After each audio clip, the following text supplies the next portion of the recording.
Hey everybody, I'm Logan Alec. I'm a CPA. Today I'm going to be talking about one of my YouTube viewers' experience with IRS Notice CP2566.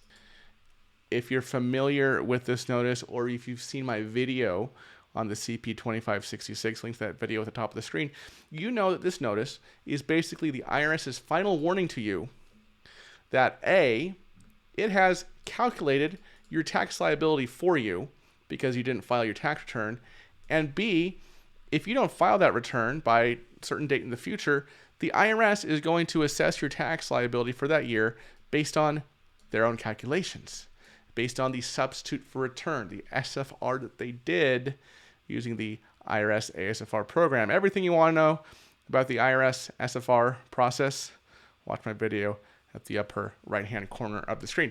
I'm not going to get deep into that nor into the depths of the CP2566 notice itself because I've already created videos doing that. But what I do want to do is get to Erica's comment here, where Erica B845 says that she got these notices for 3 years, 19, 20, 21. IRS said she owed $65,883 in taxes, just in taxes, not even including penalties and interest. I thought, whoa, what? I only make like $85K a year. So I did the taxes for those years with all my deductions and found that I only owed $14,640 in taxes. They charged me as income for stocks I had bought post-tax, and for money I took out of a Roth, I already paid taxes. And yes, that's exactly what they do, Eric, as you've experienced. And you said it right here on the CP2566, so just take everything they get off 1099s and count that as income. Don't accept this. Figure the taxes out for yourself with all your deductions. I know it's a hassle, you owe a lot less than what the IRS is saying. Logan is absolutely correct. Figure your taxes yourself. The IRS doesn't bother with your deductions. They're only interested in your income. 99.9% of taxpayers will find they owe a lot less. And she asked Logan, is it unusual that the IRS on their CP2566 overcharges by that much? I was astounded. The IRS is a brutal agency. Erica, this is a very common thing that you've experienced, unfortunately. And, you know, it's really not fair. You know, I mean, look, I get it. People should file their tax returns, sure.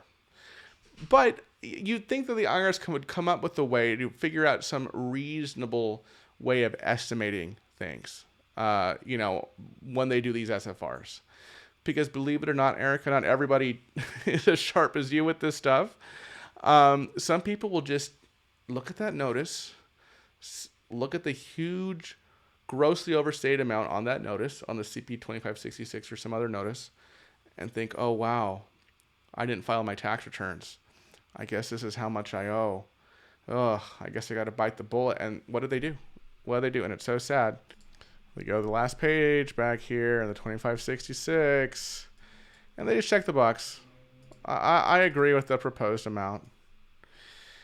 And believe it or not, I had a friend back when I was kind of first starting in this industry who got a notice. I don't know if it was a 2566 or something else, but it was kind of similar to what Erica was talking about. Like the IRS was trying to tax them on like their gross stock proceeds without respect to their basis, what they paid for the stocks. And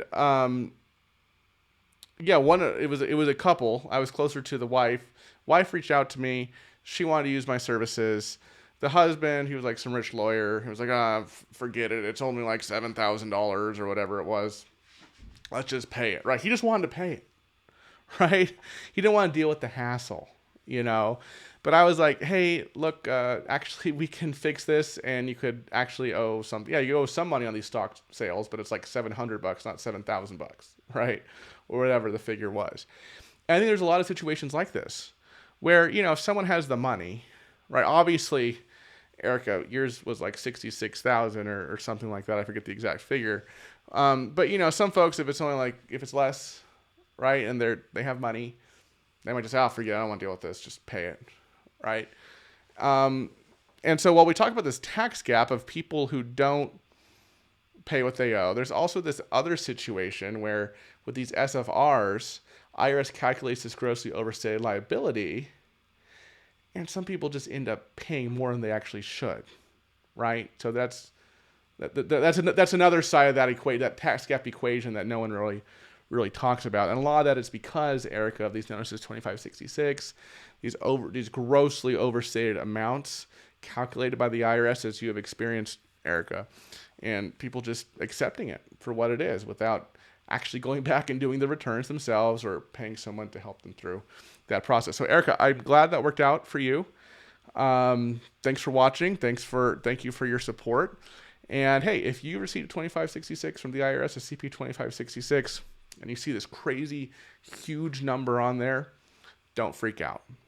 That number is probably grossly overstated by the IRS. My recommendation to you would be do what Erica did. Just go back and file those taxes. If you have, all your stuff to file those taxes, or you can reach out to a professional company like Choice Tax Relief, and we can help you do those tax returns. And if you want us to get you into a resolution on any resulting tax debt thereon. How do you reach out to us? Give us a call. 866-8000-TAX. That's 866-8000-829. Or fill out the form on our website, choicetaxrelief.com, and we will reach out to you. That's choicetaxrelief.com. I have some other videos here. This video right here is my video on the CP 2566 itself. My video in the bottom left is my playlist on what to do if you've gotten behind on filing your taxes. Thank you so much for watching, everybody, and I'll see you in the next video. Bye-bye.